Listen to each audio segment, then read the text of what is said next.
Hi there. Okay, today we are going to be looking at the surface area of composite objects. So in your notebooklet, turn to page 13. Okay, what is a composite object? Okay, a composite object is an object that is made up of more than one shape. Okay, so an object that is made up of more than one shape. Okay, right on. Now be careful. When you put more than one shape together, you don't need to find the surface area for the sides that are touching each other. Okay? And I'll show you a few strategies that you can make sure that you're careful about this. Okay? So far we've been looking at rectangular prisms or square prisms, okay? And now we're going to, before I say that, okay, so if you're like, what was a prism again? So a prism is something that has the same top and bottom, so congruent bases, and flat sides, straight sides, okay? Such that when you take a cross section, so if I were to cut in the middle of this and open it up, it would look exactly like the base or the top. Okay, so the cross section is exactly the same as the top. Then we have a prism. Okay, so a triangular prism is very similar. Okay, a triangular prism has 5 sides. Okay. 2 of those are congruent, which is the fancy math word for the word same. So 2 congruent bases and 3 rectangular faces. Okay. It can be hard to calculate the surface area of an object, but if we use a net, kind of like a paper mat, we can lay it flat and calculate each side. Okay. So for example, here is a triangular prism. It has like the bases on the front and the back, and then it has 3 sides, 1, 2, and then 3. And here it is standing on its bases, okay, 1, 2, and then here are the 3 faces. Okay, but if we open this piece of paper up, like if we open this shape up and lay it flat, it looks like this. And this can be a lot easier to comprehend and to understand than trying to figure everything out from a 3D object. Okay, and so on this paper that I gave you in class, you have all the nets that you need. Okay, we have a rectangular net. Okay, we have a rectangular prism, we have a triangular prism, and we have a cylindrical prism. Okay, so these are the 3 that we're going to use. You don't have to include these little tabs here when we're calculating area. Okay, that's just if we were to cut it all out and tape it or glue it together, that gives you some space to be able to do that. Okay, so let's try calculating the surface area of the following prism. Okay, so here we have one side length is 10 centimeters, another is 10 centimeters, and the third one is also 10 centimeters. So this tells us it's an equilateral triangle. And you'll often see these kind of little lines that'll tell you that they're all the same side. The height of the triangle is 8.3 centimeters, and the width is 14 centimeters. Okay. So let's start with the area of a triangular base. Okay, so I'm sure you already know the equation for area of a triangle, right? Base times height divided by 2. Now I'm going to plug in my information. Okay, so my base, that's 10. My height is right here. Okay, so that's 8.3. And I divide that by 2. And if I take my calculator out, 10 times 8.3 equals, divided by 2 gives me 41.5 centimeters squared, right? We multiplied two variables together. And how many bases do we have? Well, we have 2 bases. Okay, so that would give me 83 centimeters squared. Okay, so I'm going to go kind of like this here. Okay, Now, you could also write this equation in another way, okay? You could go area equals, okay? I have two bases, I have two bases, so that would be a 2 times base times height divided by 2. Okay, we can write that out like that as well. Okay, so then what we've done is we put this step into our equation. And then when I look at this, well, I have a 2 in the numerator and a 2 in the denominator, so it would cancel each other out, and I would be left with base times height. Okay, you'll get the exact same answer, okay, as we did here. Just another way that you can set this up, okay? So next up, we want to look at the area of a rectangular face, okay? We have 3 of them, and the area of one of them is length times width, okay? So we know that the length of the triangle, or the rectangle, sorry, is 14. And the width of it here is 10. 10 times 14 is 140 centimeters squared. Okay, and how many of those do we have? We have 1, 2, 3. Okay, so if I times it by 3 sides, that gives me 420 centimeters squared. Okay. So, and same thing like I told you about here, we could have made this all one equation to begin with. We could have had area equals, we know that there's 3 sides, so 3 times our length times our width. Okay. Okay, so we could have had it set up like this to begin with. Okay, we'll get the exact same answer. Okay, next let's add these up so we can get the total surface area. Okay, so we're going to take our area from the faces and our area from the bases, and we're going to add them together. Okay, so that is 83 cubic centimeters plus 420 centimeters squared. Okay, gives me 503 centimeters squared. Okay, so if I take my calculator and I go 83 plus 420, gives me 503. Right on. So that would be our answer. And what we're going to get comfortable with is making this all into one equation, not separating it into separate parts.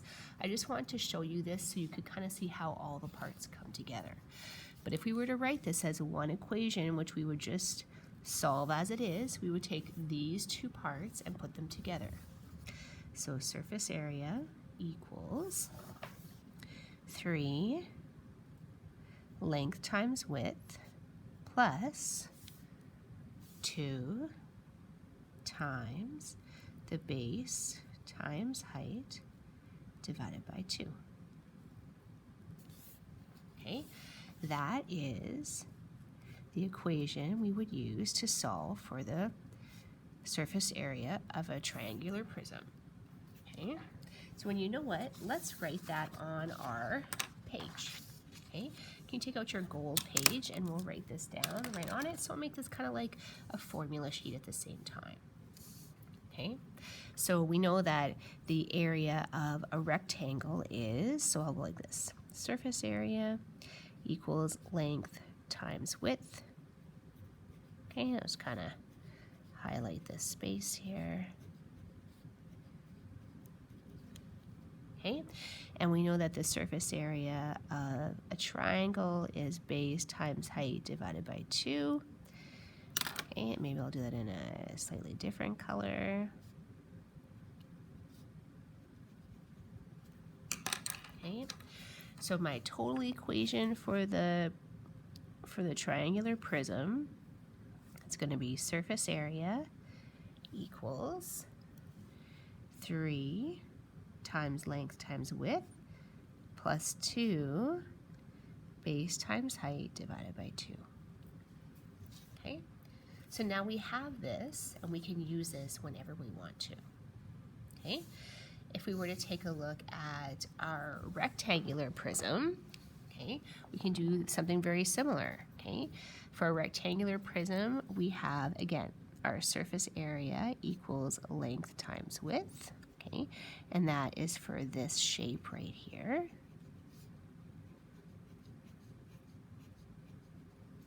Okay, and we have 4 of those. Okay, and then for this one, the surface area is also length times width.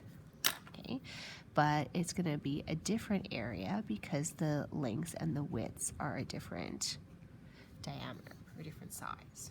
Okay, so if we were to write the equation for this, surface area would be 2 times length times width plus 4 length times width. Okay, and that's assuming that these sides are congruent, that they are the same all the way around. Okay, and that these sides are the same.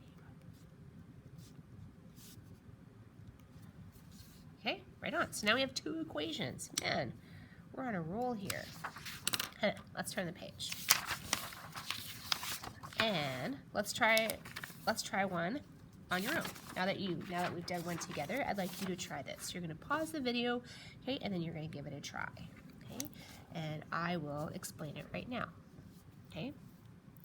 So the first thing we want to notice here is we have a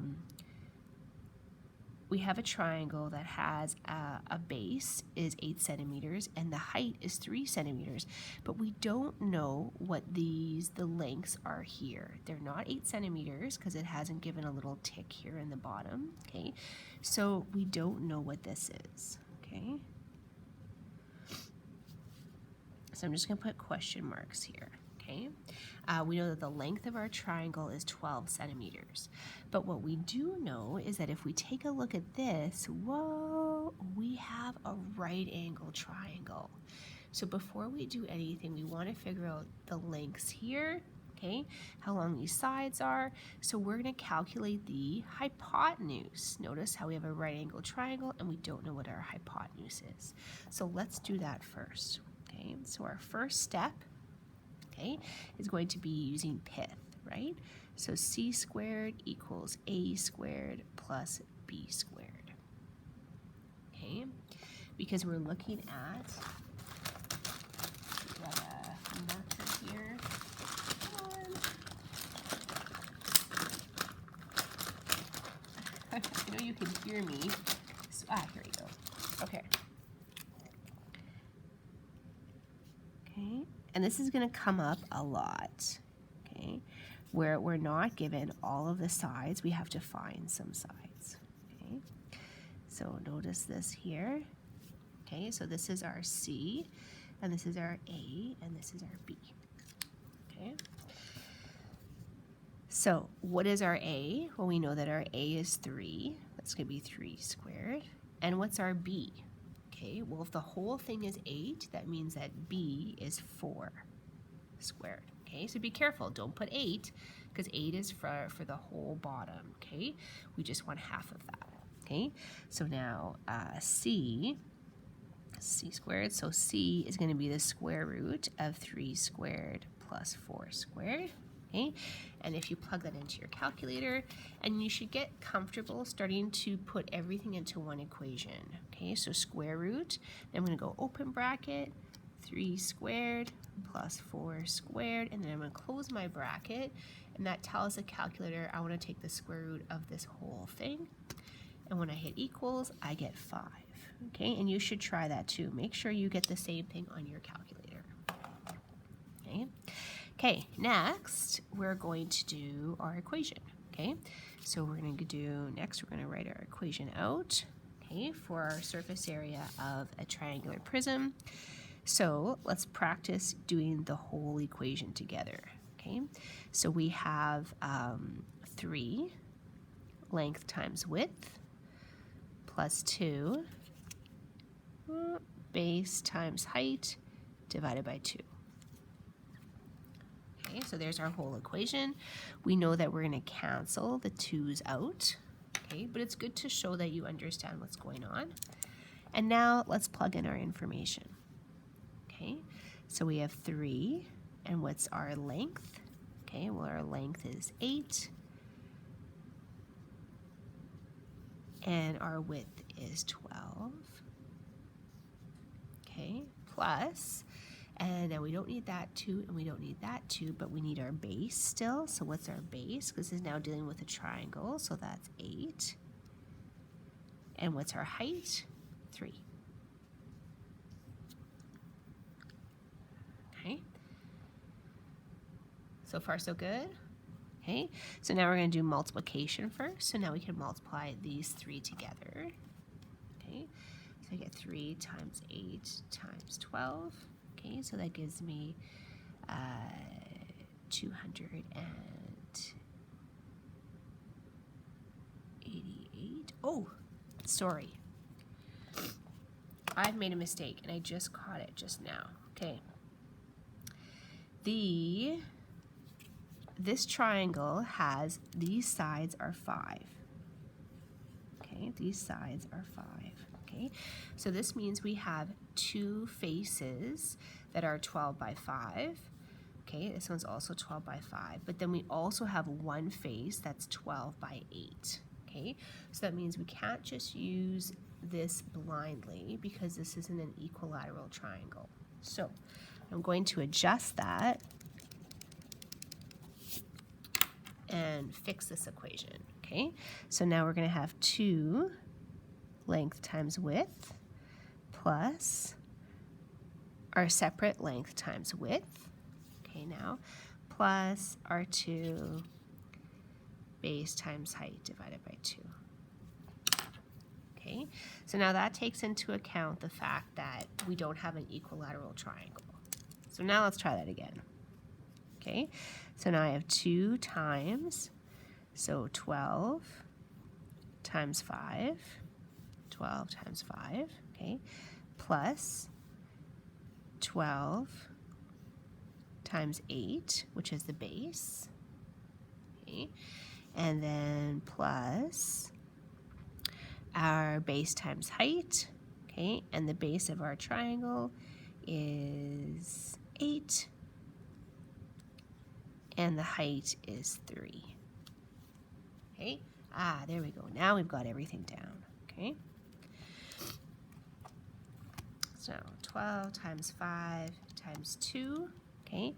That gives me 120 plus 12 times 8 equals 96, and 8 times 3 equals 24.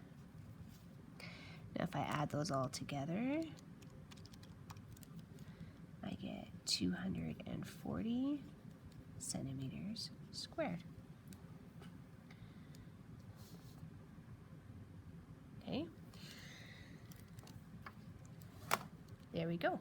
Now if we were using a net, like we have on the other page, and I'm just going to draw one out here.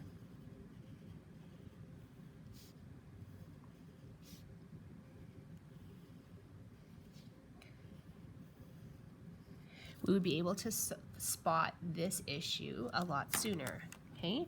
So we know that if we look at this, we know that our sides are 12, okay? So that doesn't change, 12, 12, 12, 12, okay? We know that the base of the triangle here is 8, 8, okay? And we know that these sides are 5, okay? And if we know that these sides are 5, that means that they are also these sides here.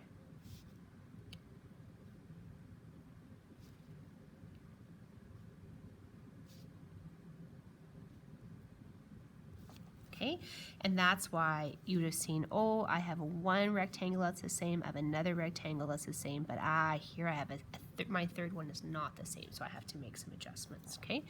And then I could put in here my height being 3. Okay, so that's how we can also use a net to help us out.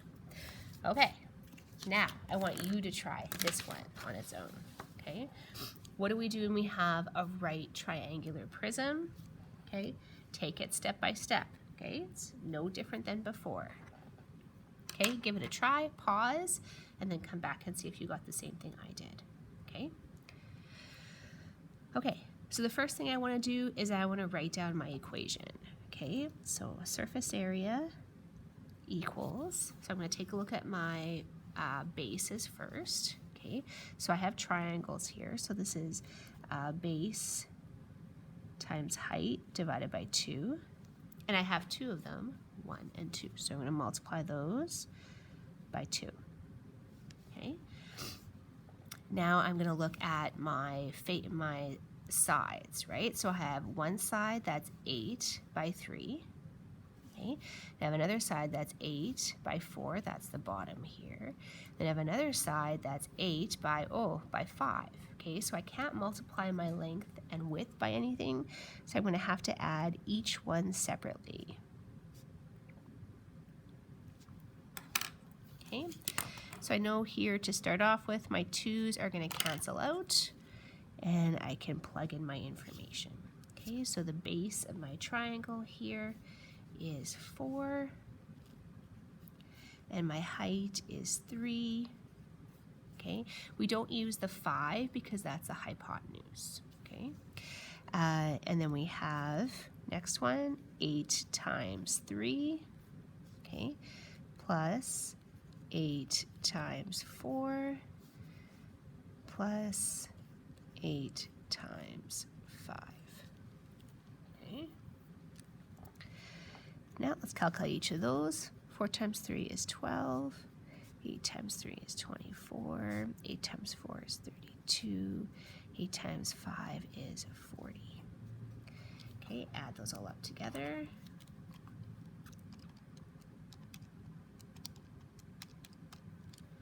Gives me 108 centimeters squared.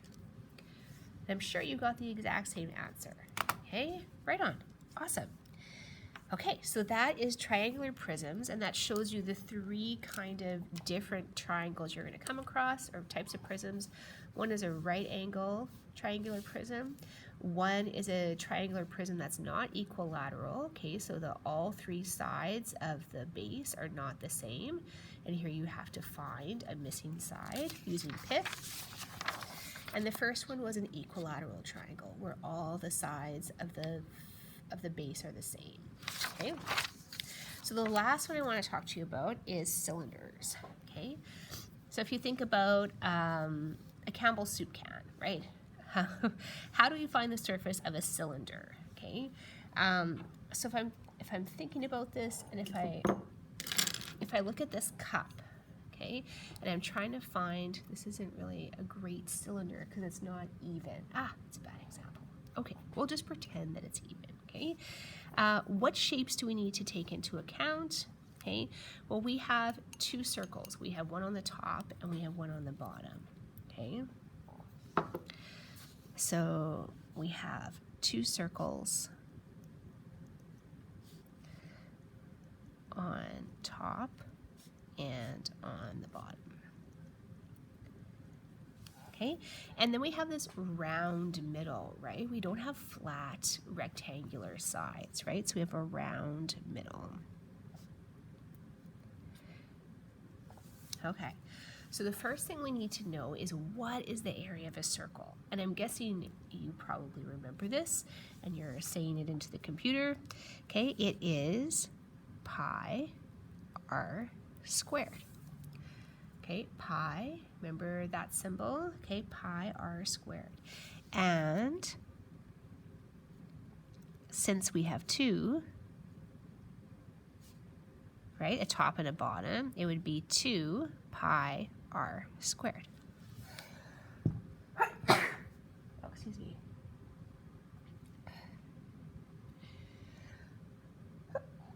Excuse me. Okay. So how do we calculate the surface area of the middle? Let us give this a try. 2 seconds.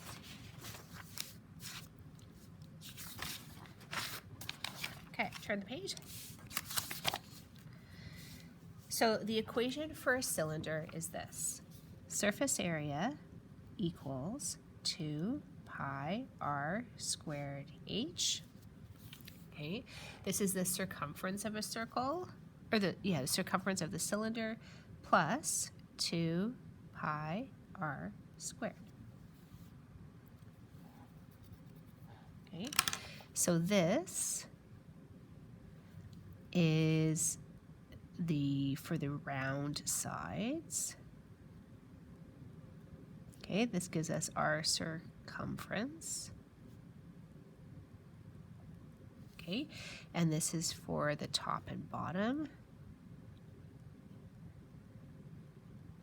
Okay, this is the area of a circle. Okay, so let's give this a try. Actually, I don't want to use this page yet, so let us turn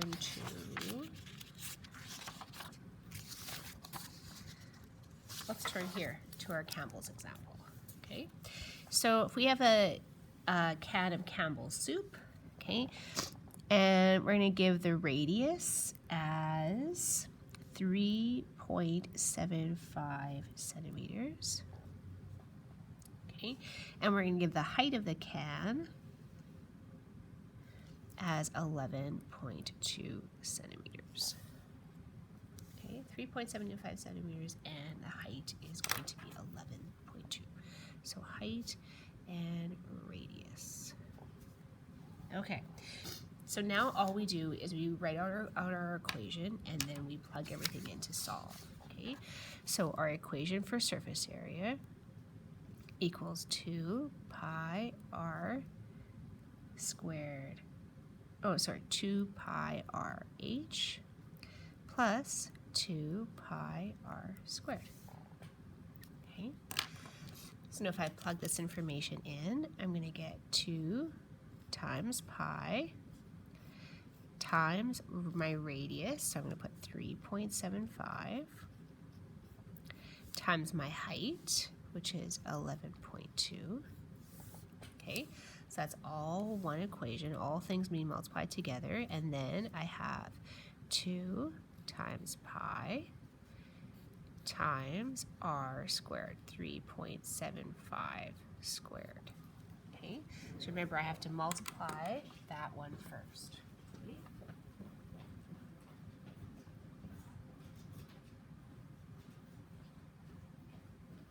So let's calculate that. Okay, so let's get some practice. So let's do the first one. Okay, 2 times, and then find your pi symbol. It's going to be different on everyone's calculator.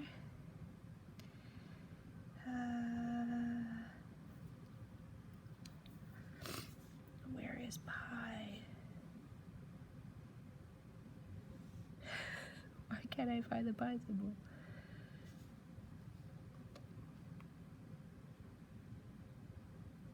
You've probably already found it.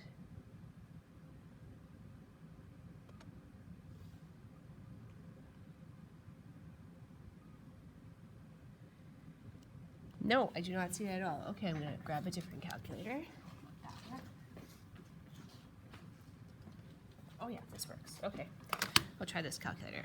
Okay, so here we go. Sorry about that. So 2 times, and my pi is in the bottom here. Okay, so second function, pi, okay, times 3.75 times 11.2. Okay, and I get this long number, and I'm going to write out that whole number. Okay, so that is 263.8937829. Okay, and the next one is 2 times pi times 3.75 squared. Okay? And you're going to have to play with your calculator to see how it sets everything up. Okay? Which is 88.357293338. Okay? Now, I want to point out something here. When we do this, right, whenever we multiply by pi, because pi is an irrational number and it goes on forever, right, these decimal places actually continue on for a long time. And in order to make things really accurate, it's easier and simpler if we multiply all the rational numbers together and then leave pi to the very end. So if we did that here, that would be 2 times 3.75 times 11.2. So that gives me 84 pi. Okay, oh, much easier to write. Okay, and do the same thing here. Okay, so 3.2 times 3.75 squared. Okay, oh, it's so much easier to write. Okay, so that's 28.125 pi. Okay, we're still multiplying it by pi, but now we can add these two things together. Because pi is on both sides, we can add the two numbers together. So if I add 84, I get 112.125 pi. Okay, I'm still going to be multiplying it by pi. And now I can multiply that by pi. Okay, oh, so much easier, and I don't have to deal with all those decimal places. So the answer would be, and I'm just going to write this over here because I've run out of space here. Okay, so the answer would be 352.2510763. And if let's round that. So let's take a look at how many decimal places we have. The largest one I have is 2. So we're going to round this to 2 decimal places. So there's my 2 decimal places. If I look at my third, it's less than 5. So it'd be 352.25 centimeters squared. Okay? Right on. I'm going to stop for now, right there.